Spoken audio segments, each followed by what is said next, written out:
창밖으로 빗소리가 들렸다. 요즘 들어 부쩍 잠이 얕아졌다. 새벽 서너시면 어김없이 눈이 떠지고 그러면 한동안 천장만 바라보다 다시 눈을 감곤 했다. 52. 나이가 들면 잠이 없어진다더니 정말이었다. 젊었을 때는 주말이면 점심때까지도 늘어지게 잤는데 이제는 그게 꿈 같은 이야기가 됐다.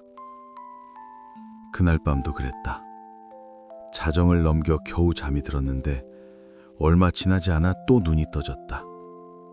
다만 조금 달랐던 건 천장이 낯설었다는 것이다. 아니, 낯선 게 아니었다. 오히려 너무 익숙했다.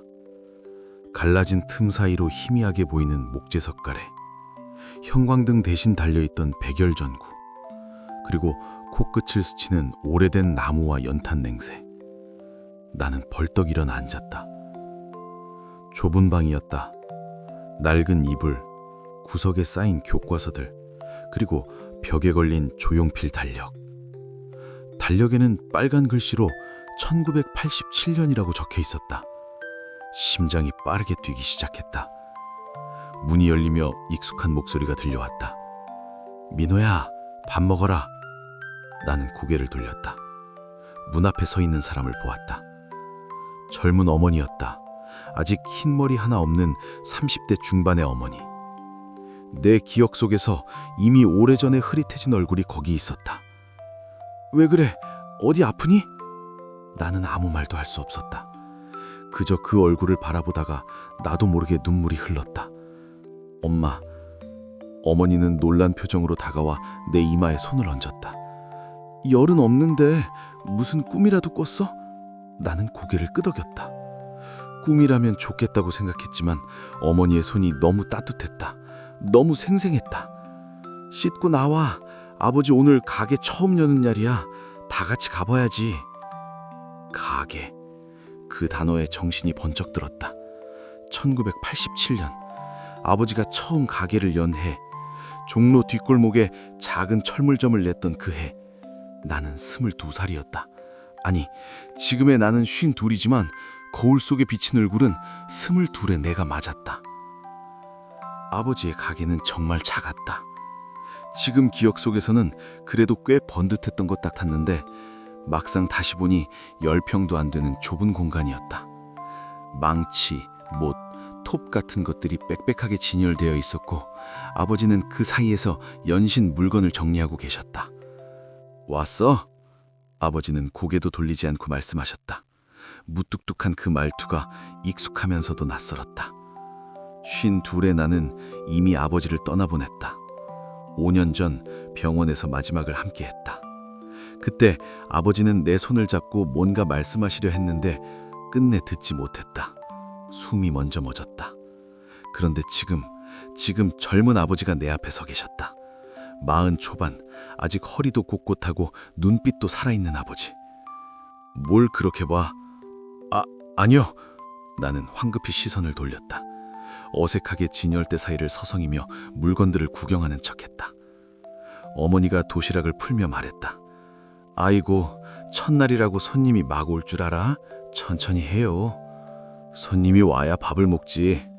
손님 오면 그때 먹으면 되지. 일단 앉아요. 아버지는 못 이기는 척 자리에 앉았다. 어머니가 싸운 김밥과 단무지를 앞에 두고 우리 셋은 좁은 가게 한쪽에서 오손도손 밥을 먹었다. 나는 그 광경이 믿기지 않았다. 분명 수십 번은 상상해봤던 장면이었다. 아버지가 살아계실 때 왜 더 자주 찾아가지 못했을까? 왜 같이 밥 한 끼를 더 먹지 못했을까? 그런 후회들. 그런데 지금 그 시간이 내 앞에 있었다. 민호야, 밥 안 먹고 뭐해? 네. 나는 서둘러 김밥을 집어들었다. 어머니표 김밥이었다. 단무지가 두껍게 들어가고 시금치가 유난히 많은. 그 맛이 혀에 닿은 순간 또다시 눈물이 찔끔 났다. 야, 너 오늘 왜 그래? 자꾸 울고.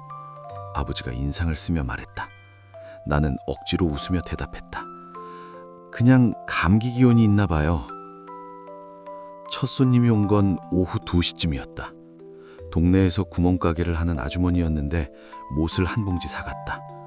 아버지는 그 작은 거래에도 허리를 굽혀 인사했다. 감사합니다. 또 오세요.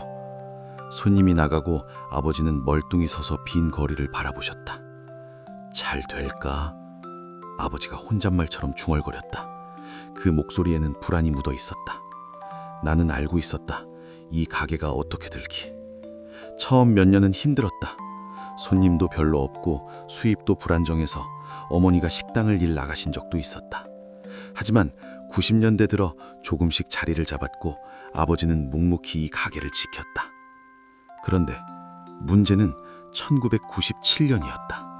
IMF. 그해 겨울 아버지는 가게를 접어야 했다.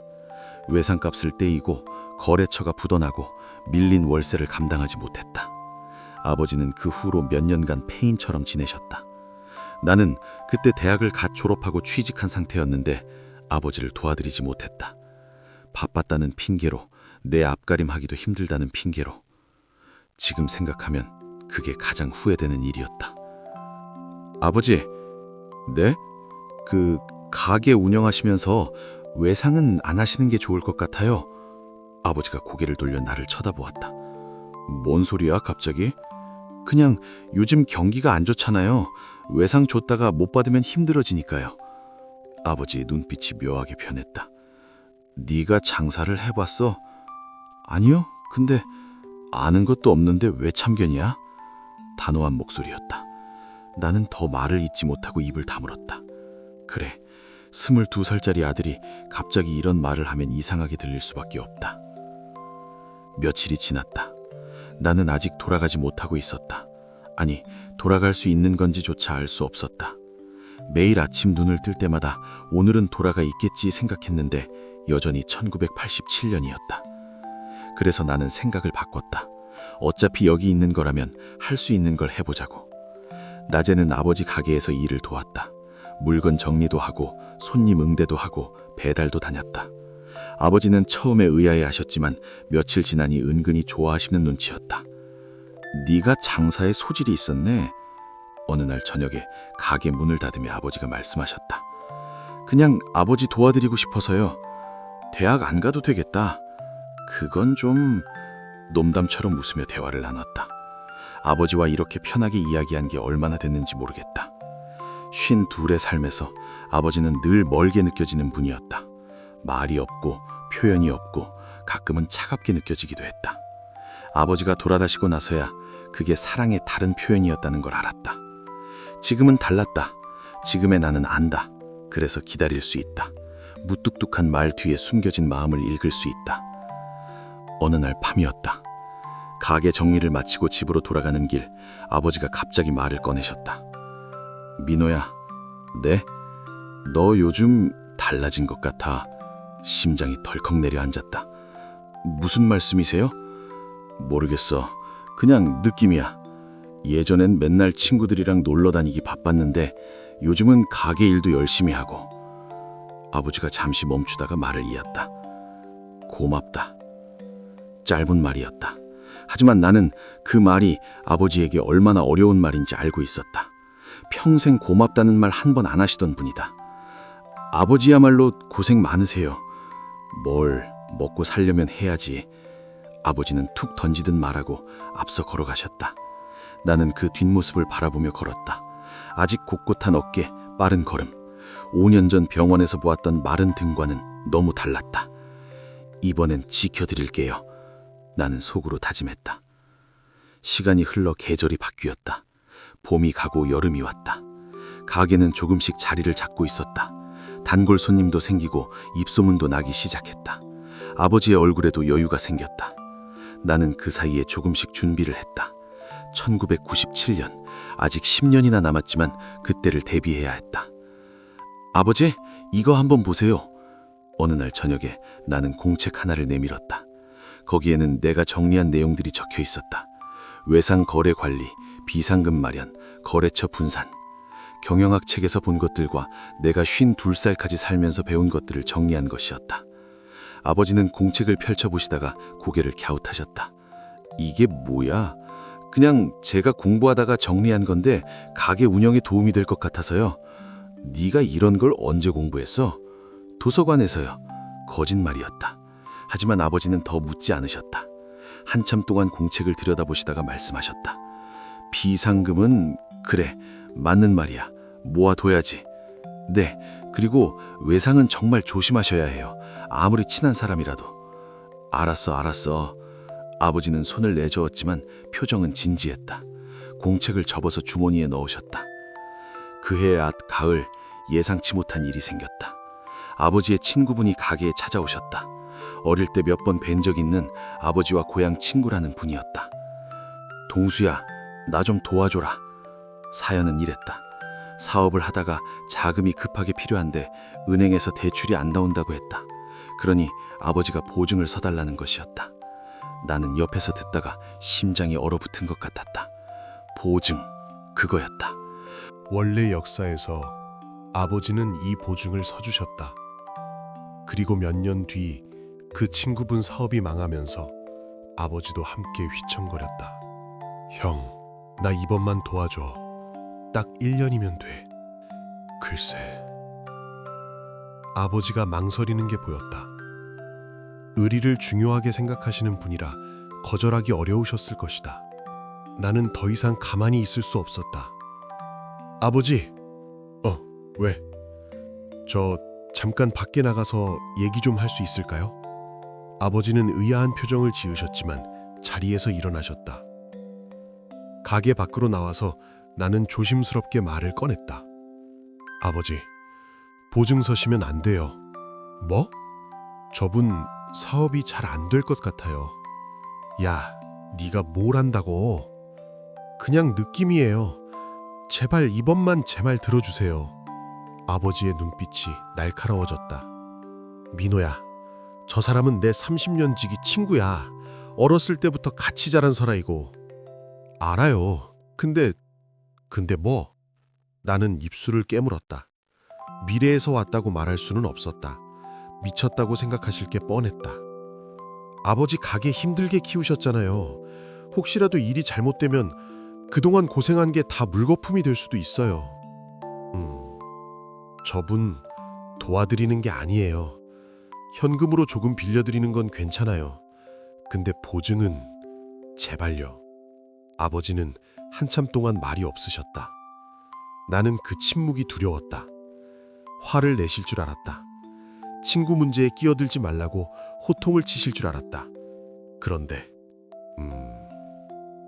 내 말이 맞을지도 모르겠다. 아버지가 낮은 목소리로 말씀하셨다. 네, 솔직히 나도 좀 걸렸어. 저 친구가 벌이는 사업마다 잘 안 됐거든. 아버지는 깊은 한숨을 쉬셨다. 근데 차마 거절을 못하겠더라. 30년을 알고 지낸 친구인데. 아버지, 내 말대로 할게. 현금은 좀 빌려주되 보증은 안 서는 걸로. 나는 그 말에 온몸에 힘이 빠지는 것 같았다.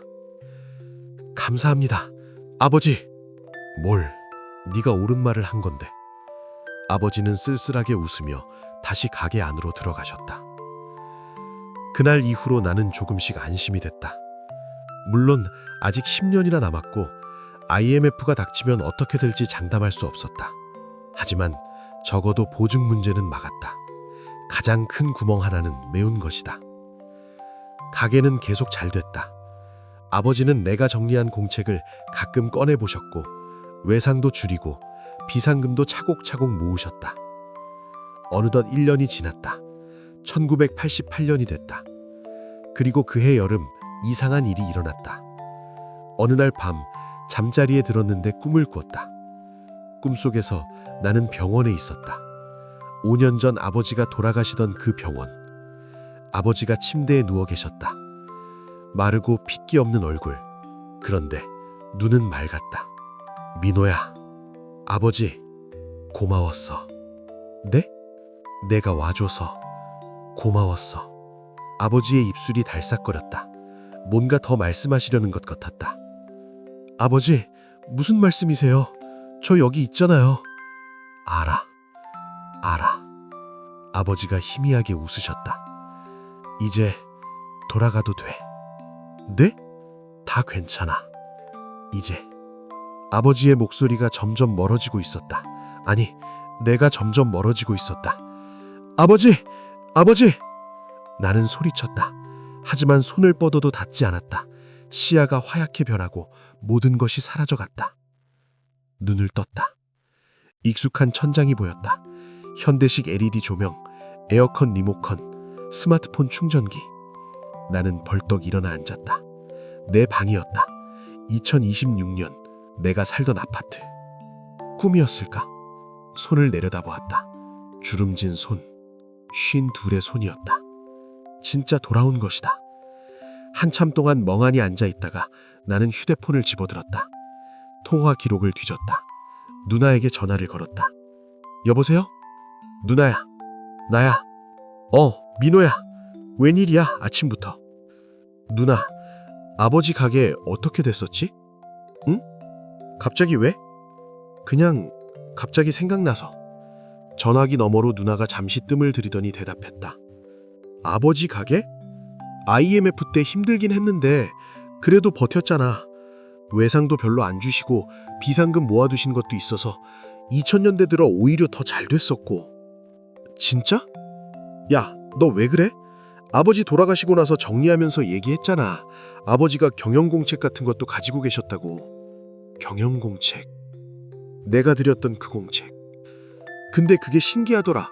아버지가 그런 걸 정리하실 분이 아닌데 누가 도와드렸나 우리끼리 얘기했었거든. 나는 아무 말도 할 수 없었다. 민호야, 여보세요? 아니야, 누나. 그냥 꿈을 이상하게 꿔서. 무슨 꿈? 아버지 꿈. 누나가 잠시 침묵하다가 부드러운 목소리로 말했다. 나도 가끔 꿔. 아버지 꿈. 꿈에서 아버지가 웃고 계시더라. 그래? 편안해 보이셨어. 전화를 끊고 나는 한동안 창 밖을 바라봤다. 1987년에서 보낸 1년. 그게 진짜였는지 긴 꿈이었는지 알 수 없었다. 하지만 한 가지는 분명했다. 아버지 가게는 살아남았다. 역사가 바뀌었다. 그리고 나는 아버지와 함께한 시간을 되찾았다. 무뚝뚝한 말투 뒤에 숨겨진 마음, 처음 가게를 여는 날의 불안한 눈빛, 작은 거래에도 허리 숙여 인사하던 모습, 그리고 그날 밤 돌아가는 길에 건네주신 짧은 한마디. 고맙다. 나는 이제 안다. 아버지는 그때 이미 알고 계셨을지도 모른다. 내가 어디서 왔는지, 왜 갑자기 달라졌는지. 아버지는 그냥 받아주신 것이다. 묻지 않고, 따지지 않고. 그게 아버지의 사랑이었다. 며칠 뒤 나는 아버지 산소를 찾았다. 오랜만에 풀을 뽑고 주변을 정리했다. 그리고 묘비 앞에 앉아 한참 동안 이야기했다. 아버지, 저 다녀왔어요. 바람이 살랑 불었다. 그때 왜 고맙다고 하셨는지 이제 알 것 같아요. 묘비는 말이 없었다. 하지만 나는 느낄 수 있었다. 아버지가 듣고 계신다는 것을. 저도 고마웠어요. 그때 제 말 들어주셔서. 눈물이 흘렀다. 이번엔 슬픔이 아니었다. 그냥 따뜻했다. 다음에 또 올게요, 아버지. 나는 자리에서 일어났다. 산을 내려오는 길, 하늘이 유난히 맑았다. 그날 밤 나는 오랜만에 깊이 잠들었다. 새벽에 눈이 떠지지 않았다. 꿈도 꾸지 않았다. 그냥 편안했다. 아버지가 그랬던 것처럼 이제 나도 괜찮아진 것 같았다.